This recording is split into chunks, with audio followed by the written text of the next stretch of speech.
Welcome to Partial Differential Equations Lecture 9. Today we'll be continuing with our exploration of second order linear equations. In particular, we'll be deriving the normal form for parabolic equations, looking at a few examples of parabolic equations, and finally we'll conclude with introducing yet another method of simplifying second order equations and removing first order terms. In the last couple of lectures, we've been looking at linear second-order equations in the following form, in which you simply have the coefficients a, b, c, and d, e, f, and g, depending only on the independent variables x and y. You then go ahead, compute the characteristic equation, which basically gives you the special lines in the second-order equation, along which you cannot specify a Cauchy curve, but also that in some sense the information travels along if you have a specific, in particular, hyperbolic equations. You also then can write these characteristic lines implicitly, where phi of x and y is a function that is equals to a constant along a specific characteristic curve. We went about transforming this equation into new variables to see if any way we could simplify the equation. And what we then got was that the linear nature of the equation is preserved in the new variables, but not only that, even though a and b, in other words, the coefficients of the highest order derivatives transform, they transform in a manner so that in the new coordinate system, the type of the equation is preserved. And here we see it. These coefficients is simply equals to the Jacobian of the transformation times the old coefficient. So provided the Jacobian is non-zero, the type of the equation is exactly the same. Okay, and then we went and said, fine, we could now choose these new variables in a manner that simplified the resulting equation. We showed that there could only be three cases based on our characteristic equation that's given here. The hyperbolic case we explored the last time. Typical example is the wave equation. We choose our variables to be characteristic, and then we have a normal form that looks something like this. We also looked at the elliptic case where there were no real characteristics, and we proved that you could always get this normal form. And in practice, I said, by choosing the new variables as the real and imaginary part, I always found variables that produce this type of form. And so today we're going to take a more close look at the parabolic case, where it has only one characteristic, and see what the implications are for the normal form. In particular, we'll show by choosing the one variable to be the characteristic, you could always write a, or the coefficient of UCC to be 0. And we'll also show that it's possible to set the second coefficient of UC8 to 0, and finally to write the thing in the normal form that looks like this. So we're basically going to be deriving this result in the next slide.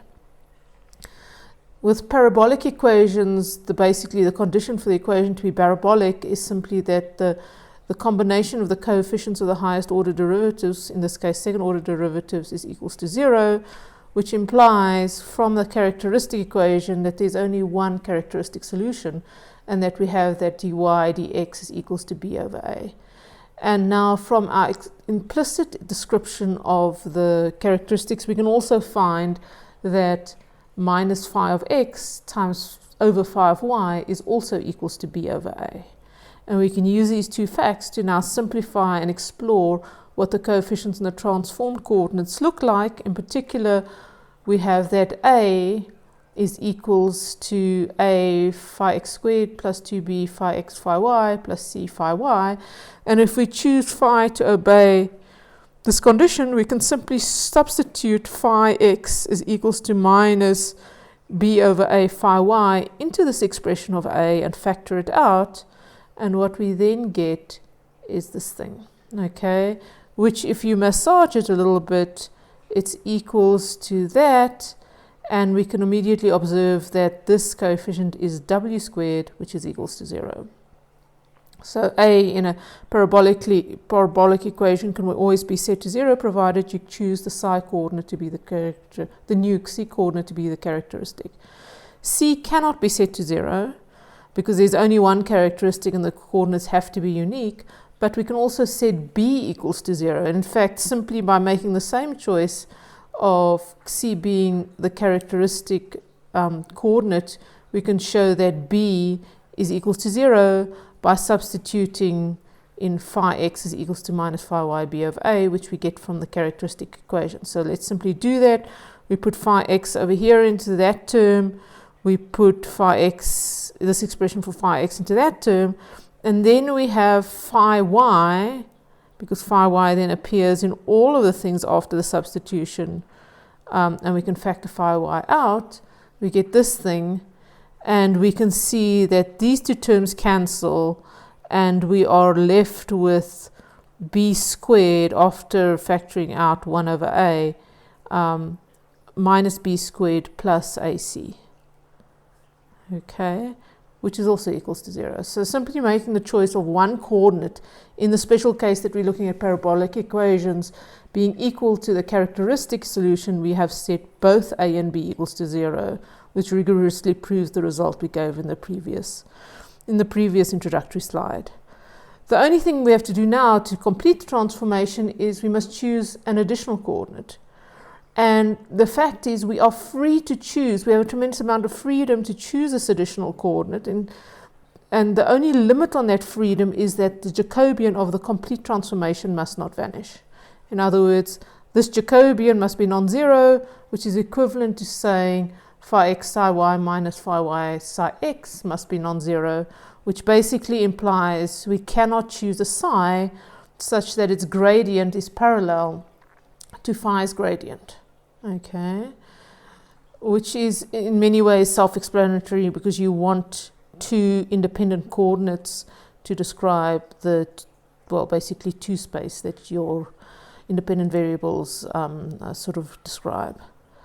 Okay, so if we make a choice of psi of eta equals to psi xy such that this condition holds, we are basically guaranteed that the normal form can be written as follows. So simply because a and c are 0, the only second order derivative is u eta eta plus linear terms plus the constant terms and the coefficient of u. Now, what often happens is we use our freedom to choose eta to try and simplify these lower order terms, because these things, the main complexity contribution is always the highest order derivatives, but it would be nicer if these guys were simpler as well. Okay, so that's just an additional criterion that we use to choose eta. There is no strict rule in how to do about it, which basically points back to the art of partial differential equations, that there are a number of rules and tricks that you can do, which is what we're learning during this course, but there is also an art in the sense that choosing eta wisely will greatly simplify your problem. Okay, so few examples. The most classic example of the parabolic equation is the heat equation, which is simply uxx minus a constant times uy, and it's found in many places in physics, in economics, in nature. It gives, and in fact diffusion, so in biology and groundwater studies, it's found in many, many places. Okay, and it's already in canonical form. In fact, it's the simplest, one of the simplest examples of the canonical form of a parabolic equation. A second, more complicated example that is not a priori obvious that it is in fact a parabolic equation is this one.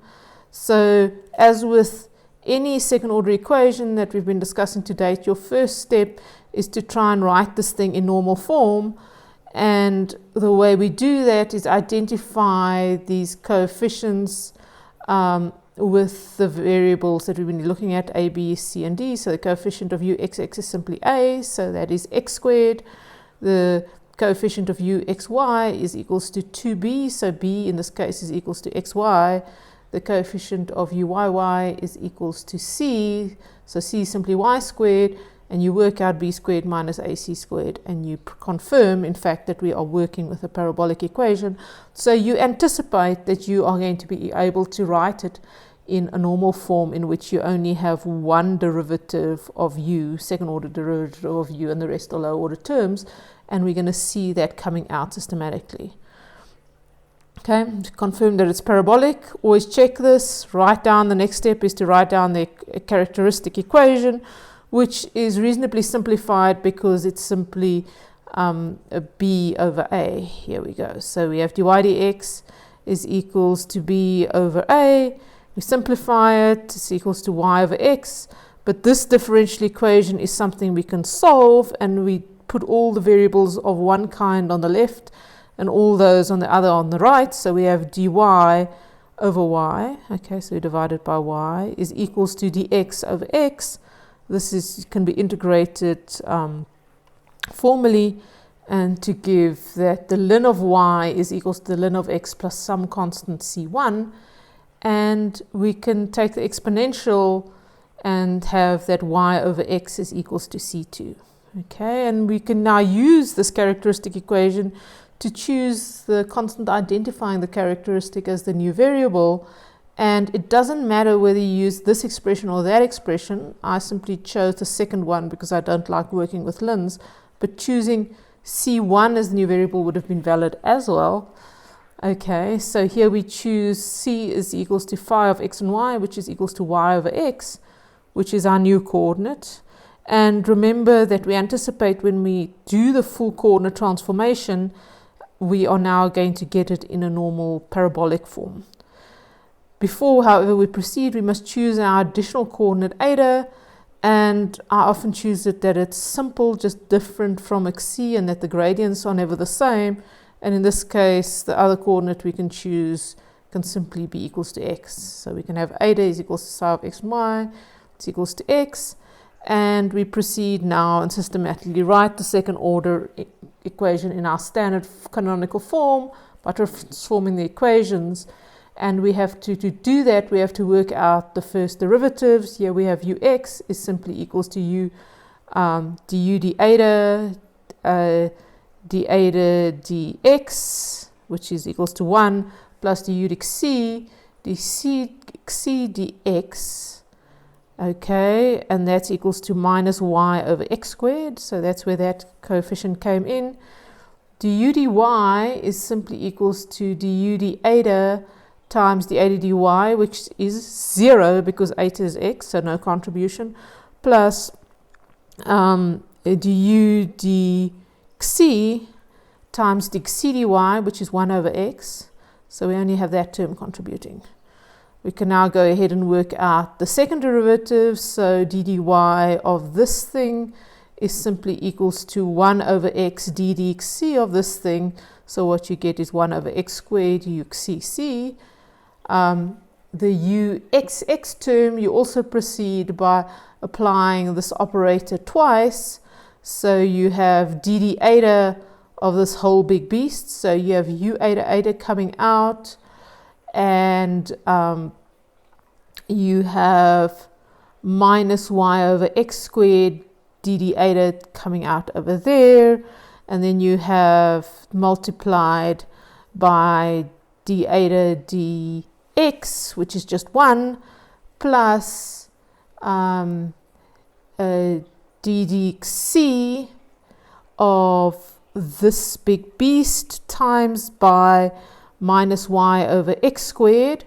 So you have uxc times y squared over x to the 4th plus d dx of this thing times uxc, and that simply equals to 2 times y over x to the 3 uxc. Okay. Make sure you know how to take these second order derivatives, practice them separately on your own. Uxy is simply d dy of ux, okay, and what that is applying, you can simply start here and you can say d dx of this thing. So what that basically gives you is d d eta of this thing, which is 1 over x u eta xc, plus d dxc of, d dx of this thing. So that is minus 1 over x squared uxc plus UC minus y over x to the 3. Okay, from that cofactor coming in over there. Okay, and now we substitute these second derivatives into the original equation and we group the terms together. So in other words, we look at the coefficient of UXCC, so there will be a contribution of x squared times UXX, right? So you have x squared times UXX, the CC term is just y squared over x to the 4th, so times x squared, so there we go, plus 2xy uxy. So where we look at uxy, we look for the CC term and we multiply it with 2xy. So there we go, it came from there, plus y squared times uyy, the CC term, which is just over here, so it's 1 over x squared times y squared. Now, and then the next step is to look at the second term. We look at the coefficient of uxc eta. There is x squared times this thing, which is y over x squared, plus the second contribution, which is y over x squared. So it's x squared times 2y over x squared minus, plus 2xy times the coefficient of uxc eta in the xy components. So what we have here is 1 over x, there it is, plus y squared times the coefficient of uxc eta in the uyy component, which is non-existent, so it's times 0. And you do a similar thing for the coefficients of u eta, and you find u eta only appears in the uxx term, so it's simply x squared times this. And then you look at the linear terms.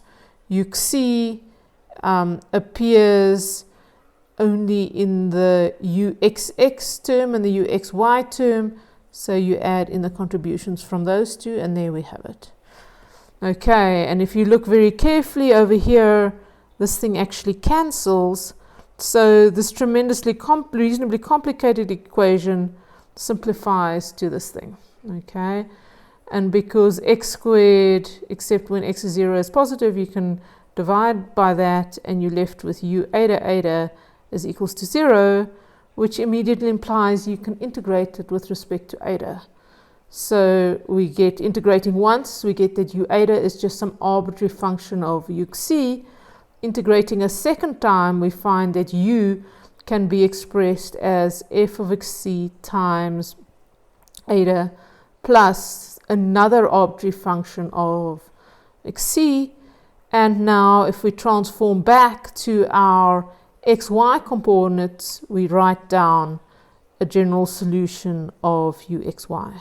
Okay, so there we have eta is just equals to x and xc is equals to y over x. So the general solution of uxy of this equation is simply x times some arbitrary function f of y over x plus some arbitrary function of y, g of y over x, and these two functions are set by our boundary and our initial conditions. Okay, so this is a more complicated example of a parabolic equation. Notice that if you had chosen xc here to be something else, you may have resulted in a more complicated equation that would have been slightly more difficult to find the general solution, but you would still have been able to find it. Okay, and you can also verify that the solution works by simply taking the derivatives of this thing with respect to x and y and substituting it back into your original equation. And I strongly recommend that you actually do that to check the answer you derive finally. Okay, so that concludes our exploration of parabolic equations. What I'm going to do next is simply give you one more method of removing first order terms, right? So remember, our coordinate transformation basically allows us to control the coefficients of the second order terms. Once we've made the coordinate transformation, we can't make another one because it will mess up the second order terms. So we can definitely except for possibly the parabolic equation, the coordinate transformation basically only has impact on the second order terms. But there is another trick that we can use to try and simplify the first order terms, and that is to rescale the equation itself by a known function. And that's basically what we're going to do now. So, and I'm just going to do it with an example. Typically, this idea of removing first order terms tends to work when the coefficients of your first order terms are constants. Okay, so let's have a look at this example. We proceed normally, and I'm going to call it equation 1, in the sense that we write the equation in canonical form always to start. So there we identify what our linear coefficients are.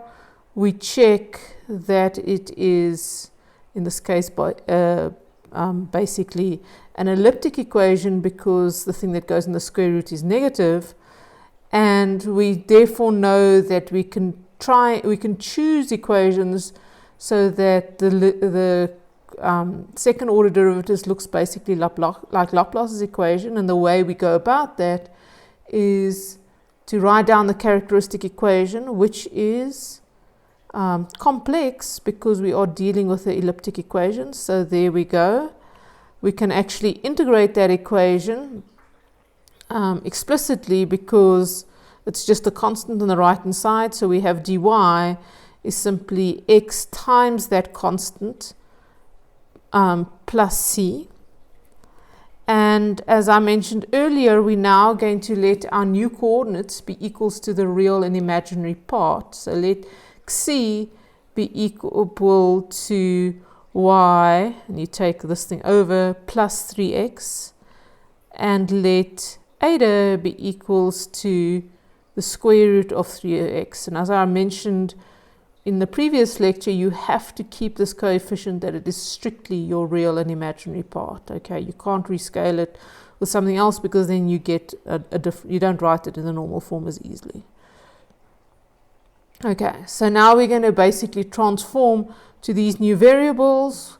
So we have ux is equals to ddxc times dxc times x, which is just a factor 3, plus dd eta times d eta times x, so the square root of 3 comes in over there. And uy is just equals to uxc times dxc dy, which is 1. And since y doesn't appear in eta, we're done over there. Okay, the second derivatives we can then write down as ddy of ux, which is just ddxc. So we simply add xc derivative there. uxx is applying this is taking ddx of this whole thing. So it is basically ddxc of 3 times dxc dx, which adds another 3. So we have 9 uxx plus ddxc of this thing times dxc dx, which is just equals to 3, okay, plus dd eta of this thing times d eta dx, which is the square root of 3. So if you add those two terms together, you get 6 square root 3 uxc eta plus dd eta of this guy times d eta xc, which adds another square root. So you simply have 3 u eta eta, and uyy is just uxc. And we go ahead and we substitute it back into our original equation. And what do we expect? We've already shown it's an elliptic equation, so we expect the normal form that looks like the normal form we derived 2 lectures ago, and in the sense that we have uxc plus u eta eta, which is the normal form plus linear terms. Okay, and so while the coefficients of the second order terms is simple, we would like to see if we can simplify this equation even further. And this is sort of the new trick that I'm going to introduce over here and conclude the lecture with.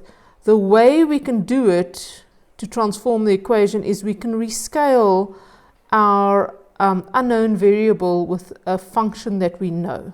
Okay, and in particular, what we're going to do is we're going to say let u xc eta be equals to a new function v of xc eta, which we also don't know, but we multiply it by this exponential function where alpha and beta are constants. Okay, and then we're going to put this into this equation, and we're actually going to choose alpha and beta to make this equation as simple as possible. And so what we have to do to substitute this expression into this equation is we simply have to find the expressions of u xc, u eta, and the second derivatives of u in terms of v. Okay, so let's now look at u xc. So to take the derivative of this thing, you basically use the product rule. So it is basically d dxc of the exponent. So it's alpha times the exponent, which is over there, times v, okay, plus the exponent, which I've put over there, times d dxc of v. So that's where that one comes from. And you do the same thing for u eta, right? So dd eta is the derivative with respect to eta of the exponent, which is just beta times v times the exponent. So that's where that term comes from, plus dd eta of v times the exponent, which is what's given there. Okay, so it's important that you actually go through and make sure you know how to derive these things. And you do the same thing for the second derivatives. Okay, so you simply again take d dxc of this expression, and what you then get is simply d dxc of alpha v plus v xcc times e times the exponent, which is over there, plus d dxc times the exponent, which is just alpha times the exponent times this thing. Okay, so there alpha times this thing is alpha squared v, which comes over there, plus alpha times vxc, which you combine to give you with the previous expression to give you that, the 2 over there, times this exponent. Okay, and you can do the similar thing for u eta eta, simply by applying the chain rule, the product rule and the chain rule. And you can now go ahead and substitute these two new expressions as well as those two expressions into equation 2. Okay, so the main feature here is you can only do this trick in this way if you've written your equation 1, the original equation, already in the canonical form, where you have u xc plus u eta eta plus the lower order terms. Okay, so if you now go ahead and you substitute u xc and u eta eta that obey this into this equation, as well as u xc and u eta, what you get is this thing. Okay, and you're basically going to divide by the exponent. So you can see that u xc plus u eta eta is going to result in a v xc plus v eta eta. So you don't actually change, you also have an equation that has its canonical form to be the elliptic equation in u xc and eta, but you have that these lower order terms are now coming in as well. So u xc that goes in there is v xc plus 2 alpha v xc over there, plus alpha squared v, which is over there, and u eta eta gives you this v eta eta term over there, plus 2 beta v eta, plus beta squared times v. Okay, and what you're left with now is the 4 UC, which is simply this 4 times alpha V plus 4 times VXC, which is over there, okay, and this U eta term is simply 4 times the square root of 3 over 3 times a beta, okay, right, times beta V, so it's that term, plus V eta times 4 times the square root of 3 over 3, okay, plus this term on the right hand side, but remember we actually multiplied the equations through by 1 over the, basically by this term, 1 over the exponent that we'd introduced. Okay, so this expression here is entirely equivalent after we've done the substitution to equation 2, and we're now simply going to go and simplify it. And the most important thing to see is that if you look at the coefficient of Vxc and V eta, you can see that it is equals to 2 alpha in the case of Vxc plus 4. So if we choose alpha to be minus 2, we basically put the coefficient of Vxc to 0. And if you look at the coefficient of V eta, you have 2 beta plus 4 square root 3 over 3. So if you choose beta to be minus 2 over the square root 3 over 3, you can put the coefficient of V eta also to 0. Okay, so all these terms cancel as a result. And if you then go ahead and you substitute this, these alpha equals 2 and beta equals to alpha equals to minus 2 and beta equals to minus 2 square root 3 over 3 into this expression over here and simplify it, you get this. Okay, so this trick of multiplying your dependent variable by an exponent of the independent variables times a new function, in other words, you're basically changing your independent variable by rescaling it, your dependent variable by rescaling it, you can write the equation in an even simpler way than the way you obtained by just the coordinate transformation. In other words, where your first order derivatives completely vanish. And here we have it. Okay, which is quite often useful when you're looking for solutions to second order equations. Okay, thank you very much. This concludes lecture 9.